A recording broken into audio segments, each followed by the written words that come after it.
I call the member for Wakefield. Thank you, Deputy Speaker.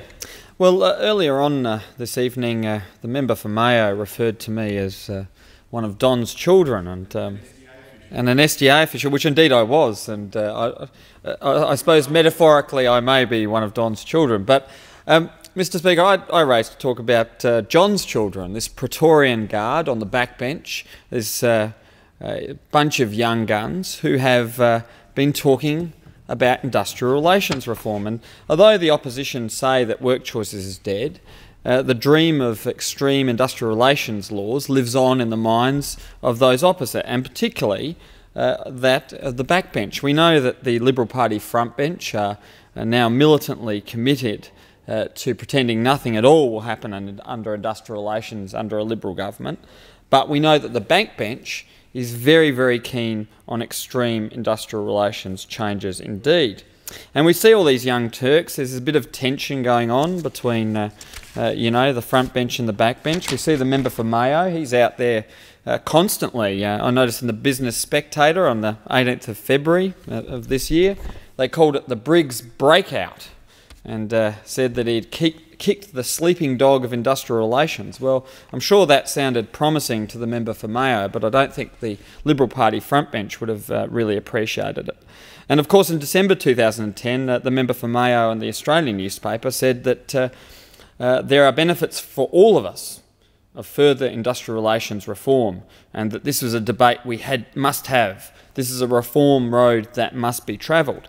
And that's pretty serious stuff. We know that the member for Mayo was one of the architects in Mr Howard's office, one of the architects of work choices, one of the architects of taking away people's penalty rates and their job security and their conditions of employment. We know that when he says deregulation or a reform road, we know exactly what the member for Mayo has in mind.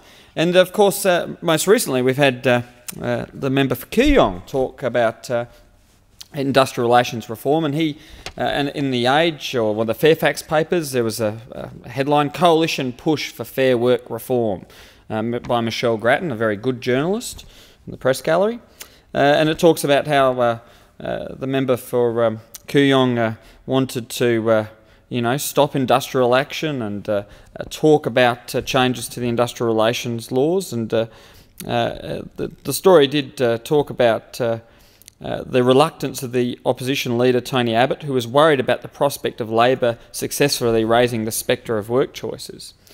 So you can see there's a bit of tension between the back bench and the front bench, between these young guns, John's children, if you like. We also had the member for Higgins out there talking about criticising, indeed, the Australian Building and Construction Commission for having an inquiry into sham contracts. She said they're so-called sham contracting in the industry. Never mind that, never mind that there's been prosecutions in that area, even by the ABCC. Only 5 of them, only 5 employer prosecutions, but nevertheless prosecutions. So we have these young guns who are trying to get on the front bench, and of course we have a far more cautious front bench. And the reason why we have a cautious front bench is because they are terrified that the Australian people will cotton on to their strategy, which is benign, sort of this benign security in opposition, that they won't touch wages, they won't touch penalty rates, this idea that they've somehow learnt their lesson. And of course, we know that that is a strategy that is based on subterfuge, because we know when they get into office they will do something entirely different.